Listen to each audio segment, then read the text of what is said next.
Long ago, in a kingdom nestled between the lush forests and sprawling savannas of the great continent, there lived a wise and noble king named King Adeyemi. His kingdom, named Ife, was a land where harmony reigned, and the people prospered under his leadership. King Adeyemi had ruled for many years, guiding his people with a gentle hand, always seeking justice and fairness in every decision.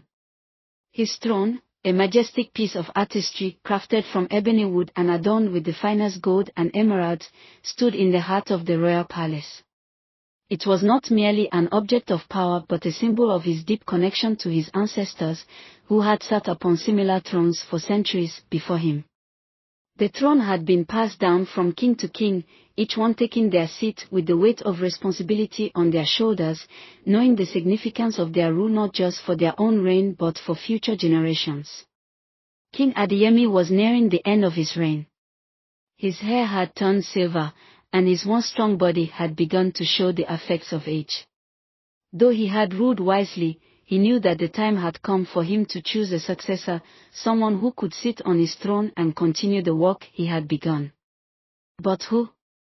His only son, Prince Adebayo, was strong and brave, a warrior unmatched in the kingdom. Yet, King Adeyemi often wondered if his son's strength would be enough to guide the kingdom through the challenges ahead. His daughter, Princess Zara, was wise and compassionate, known for her intelligence and diplomatic skills, but as a woman, could the kingdom accept her as their ruler? It was a dilemma that weighed heavily on King Adeyemi's heart. The king called for a council meeting, summoning his trusted advisors to help him decide. As they gathered in the royal hall, the wise elder, Baba Jumo, spoke. "Your Majesty," Baba Jumo began, "I can see the burden in your eyes. You are troubled by the choice of your successor, but the decision, I believe, is not one of strength alone. It is not only power that a ruler needs but wisdom, empathy, and the heart of a leader." King Adeyemi nodded, grateful for Baba Jumo's insight. "You are right, my friend. But how do I know who possesses those qualities? Adebayo is a great warrior, but Zara has the heart of a ruler. My heart is torn." Baba Jumo, who had seen many kings rise and fall in his time, stroked his long beard thoughtfully. "Perhaps, Your Majesty, the answer lies within the throne itself. The throne is more than just a symbol of power. It holds the essence of the kingdom and the wisdom of the ages. If you wish to know who is worthy, perhaps you should test them in a way that will reveal the true leader within." King Adeyemi listened carefully, intrigued by Baba Jumo's suggestion. "How should I test them?" the king asked. Baba Jumo replied, "Let them each sit upon the throne for one day. But on that day, they will be faced with challenges that require more than strength or intelligence. They will need to show compassion, wisdom, and the ability to listen to the people. Only then will you know who is truly fit to rule." King Adeyemi agreed to the council and decided to carry out the test. The following day, he called for his children, Prince Adebayo and Princess Zara, to come before him in the grand hall. "Adebayo, Zara," King Adeyemi said, his voice solemn. "I am stepping down for a day, and I will allow each of you to sit upon the throne. But understand this, the throne is not a seat of pride or glory, it is a place of responsibility. You will face challenges during your time, and it will be up to you to make decisions that will affect the lives of our people. The one who proves worthy of this responsibility will inherit the kingdom." Prince Adebayo, eager for the chance to prove himself, was the first to sit on the throne. His posture was proud, his chest puffed out, and his eyes flashed with determination. He believed that this was his moment to show his father and the kingdom that he was ready to lead. No sooner had he sat down than a messenger entered the hall, breathless from running. "Your Majesty," the messenger cried, bowing deeply. "The river that flows through the northern village has risen beyond its banks.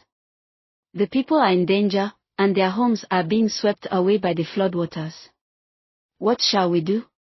Adebayo, confident in his abilities, stood up immediately. "Send soldiers to the village. Evacuate the people, and use force if necessary to control the river. We cannot let the villagers suffer. The messenger hesitated, but Adebayo, in his determination, dismissed the doubt. Do it at once. I am the king. The soldiers were dispatched, and though the floodwaters were partially controlled, the villagers were upset by the heavy-handed tactics. Many were injured in the process, and the village was left in ruins. Adebayo had acted swiftly, but he had not considered the long-term consequences or the people's feelings. The king watched from a distance, worried by his son's reaction. He had been quick to act, but his decisions had caused harm to the very people he sought to protect. When Princess Zora sat upon the throne, she did so with a quiet dignity. She was composed, her eyes filled with deep thought as she took in the weight of the moment. As soon as she settled into the throne, another messenger arrived. Your Majesty, the messenger said, bowing, the floodwaters in the northern village have claimed many homes, and the people are desperate.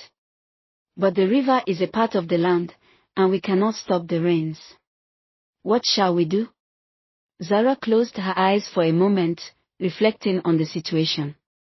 She knew that a quick solution would not be enough. Send for the village leaders, she instructed. We must offer aid, but we must also work together to find a way to prevent future floods. The people must learn how to live in harmony with the river, to understand its rhythms and work with the land. The messenger looked at Zara, amazed by her calm approach.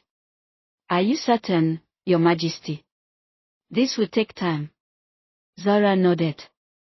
Time and understanding. A true leader does not seek to conquer the land but to work with it. We will rebuild the village, but we must also prepare for the future. King Adeyemi watched quietly as the day passed. When the sun set and the kingdom returned to normal, he knew in his heart who had shown true wisdom.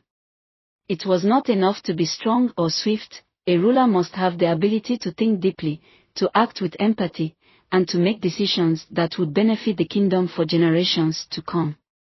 That evening, King Adeyemi called for Adebayo and Zora to come before him. His voice was filled with pride and love as he spoke to them. My children, the king said, I have watched both of you. Adebayo, you are strong and courageous, but strength alone is not enough to rule. You acted quickly, but you did not listen to the people or think about the long-term consequences. Zara, you showed wisdom and compassion. You sought to understand the problem and find a solution that would help everyone, even if it took time. You have shown me that you have the heart of a ruler. Prince Adebayo, though disappointed, understood his father's words. He bowed his head in respect.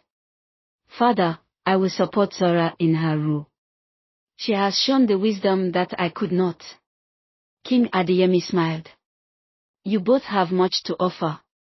But Zora has shown the qualities that a true ruler must possess, the ability to listen, to think with both heart and mind, and to guide the kingdom toward a better future.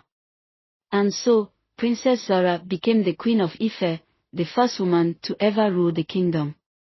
Under her reign, the people flourished. They rebuilt the northern village, learning to live in harmony with the river, and the kingdom entered an era of peace and prosperity. King Adeyemi, content in his old age, knew that his throne had found the right ruler. And as he watched Queen Zora lead with wisdom, he understood that the throne was never about power, it was about the heart of the leader who sat upon it. In the years that followed, the story of King Adeyemi and Queen Zora was told across the land, reminding the people of Ife that true leadership comes not from strength alone but from wisdom, compassion, and a deep understanding of the people one serves. The throne of Ife remained a symbol of that timeless truth, and those who came after knew that it was the heart